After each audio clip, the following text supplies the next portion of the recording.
Hey guys, this is Ryan, and I am back with another video, and this particular one is a tactical idea focused on pins.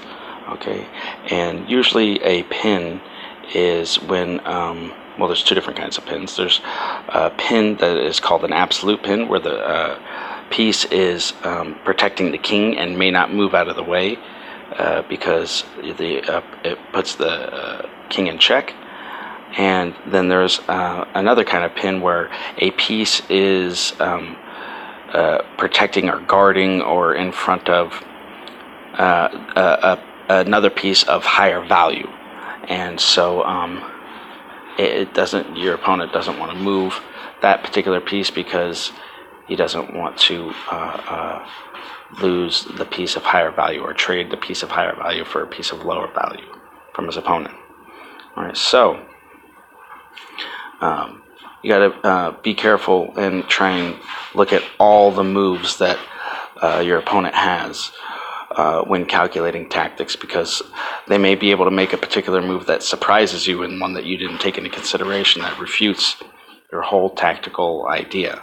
And so it's really a good idea to just practice these tactical puzzles over and over and over again and get this good internal dialogue of motifs and objectives that you're trying to achieve. Okay, so with that being said, let's get into it. This position, right, as you can see, the king on g7, or the king's positions of each king is very open. All right, it's rook and queen in game, and you can see that the white queen is pinned the black queen to the black king, and the black queen cannot move from his position. He can't move anywhere.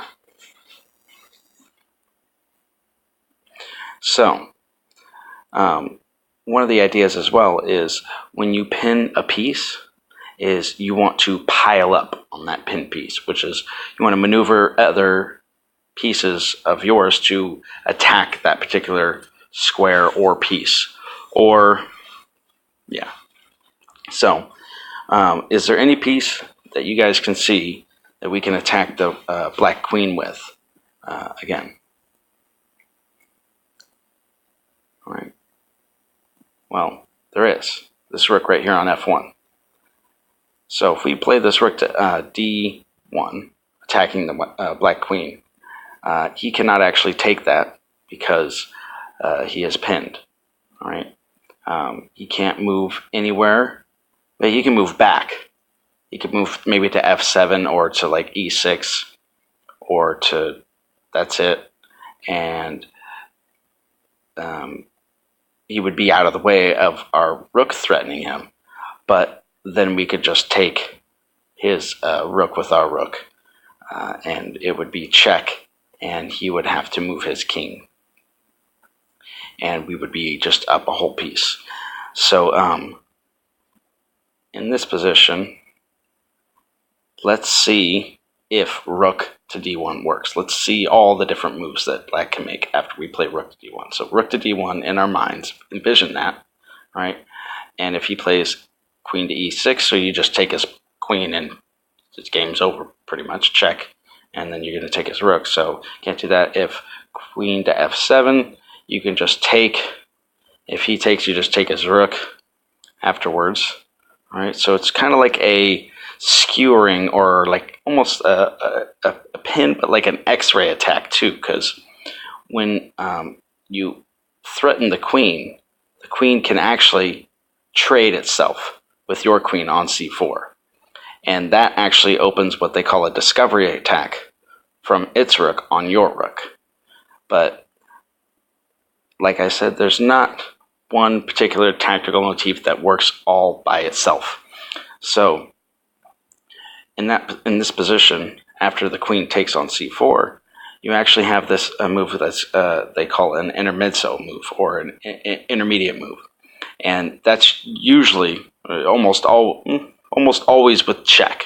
It's usually a blocking maneuver or a threatening maneuver, because it usually just interrupts your opponent's combination or what they're trying to achieve, right? And it always is present in, obviously the tactical aspects of the game, right? So if you play rook to d1, queen takes c4, you have this maneuver, an intermediate move.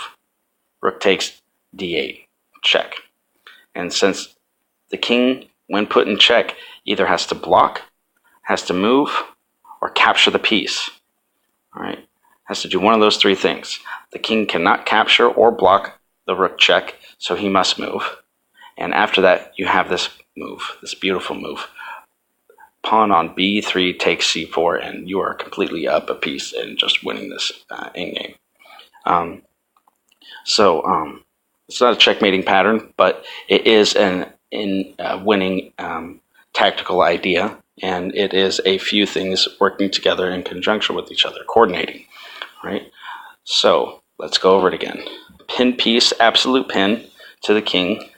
Your queen is protected, piling up on the pin piece, right? Then he trades, then intermediate move, check, intermezzo, must move because he cannot capture and he cannot block, and then you can recapture. So, hope that was helpful for you guys, and I hope you learned something from it. Until next time.